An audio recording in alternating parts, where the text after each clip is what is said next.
Self-improvement is supposed to make you feel better. Why does it leave so many of us feeling worse, more anxious, more burnt out, more like we're falling behind? I'm just gonna say it. The way most of us approach self-improvement is actually a form of self-rejection. And if you've been stuck in that loop, you're not alone. You wake up with good intentions, you journal, you listen to a podcast, you make a to-do list of everything you need to do to be better, you scroll through Pinterest looking for motivation. Maybe you meditate, maybe you buy another book, maybe you redo your Notion dashboard and promise that this time it'll stick.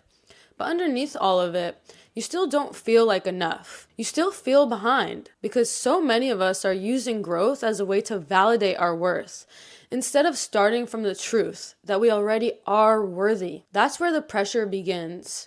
Every step of the way, your brain is whispering, you're still not enough. You're still not doing enough. You could do all the journaling in the world, but if it's coming from a place of, I need to fix myself, I need a journal to prove I can do it, you're reinforcing this idea that you're broken, and that belief, whether conscious or unconscious, changes everything. It makes rest feel lazy. It makes joy feel unproductive. It makes slowing down feel like you're failing. So just let me be real with you. I've been there. I've lived there. I used to think I was healing, but because I had a structured morning routine and a color-coded planner, I thought I was doing the work because I had a therapist and an app that tracked my water intake. But inside, I was anxious. I was rigid, like constantly performing. I didn't feel safe resting. I didn't trust myself unless I was being productive, maximizing my time. I'd replaced hustle culture with wellness culture, but the underlying belief was still the same. I'm not enough unless I'm doing more.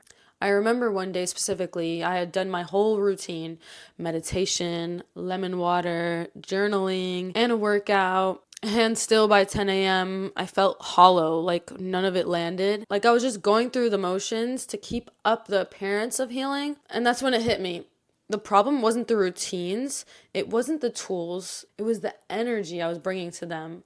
I was trying to heal myself by fixing myself. And fixing implies there's something wrong with you, that you're broken. But you're not broken. You're burnt out. You're overwhelmed. You're doing your best with what you've been taught. Nobody ever taught us that safety, not strategy, is the foundation of real change.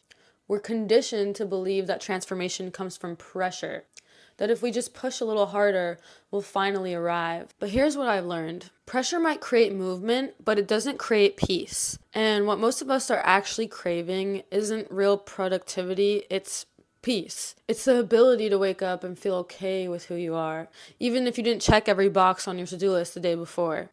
See, most people approach self-improvement like a punishment.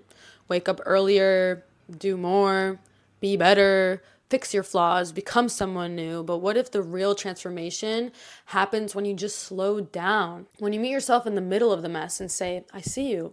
I love you. I got you, regardless. Because here's what no one tells you about self-improvement. Growth that's rooted in shame never sticks. It always requires more effort, more control, more pressure. But when growth is rooted in safety, when you feel grounded, secure, supported, it becomes sustainable. It becomes a lifestyle, not a sprint. This is the reframe that changed my entire life. You don't need to be better. You need to feel safe with yourself. Just let that land. You don't need a 5 a.m. club to feel aligned. You don't need 10 new habits. You don't need fake positivity. You just need to come back to yourself. Not as a project to fix, but as a person to love. So how do we begin? It starts with noticing how you speak to yourself. How do you talk to yourself when you're tired, when you mess up, when you don't hit your goals? Is it with compassion or is it critical? Because that voice, your inner voice, is the foundation of every habit you try to build. That's why I created my affirmation worksheet. It's not just a list of quotes, it's a way to observe your current thoughts and to gently shift them into language that supports you. Because healing doesn't happen when you become someone else. It happens when you start feeling safe with who you already are. You are not behind. You're just at the beginning. Beginnings are allowed to be messy. You're allowed to start slow. You're allowed to question everything you were taught about worthiness and productivity and success. You're allowed to choose softness and still be strong. So if this hit, if it felt like a breath of relief, you're not alone. I make videos for her, the girl who's trying to grow without losing herself, the girl who's tired of performance, the one who's over aesthetic resets and ready for real healing. And if you're looking for a gentle starting point, I made a free affirmation worksheet to help you start shifting the way you speak to yourself. Not from a place of I need to be better, but from the place of I deserve to feel supported. I am worth this. So it's linked below in the description if you want to grab it. That's up to you. If this gave you something to think about, or you know a friend that might benefit from this, just send it over or leave a comment and tell me your I'm done performing moment.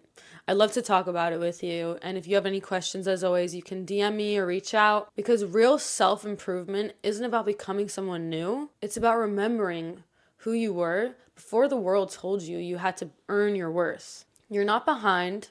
You're just beginning.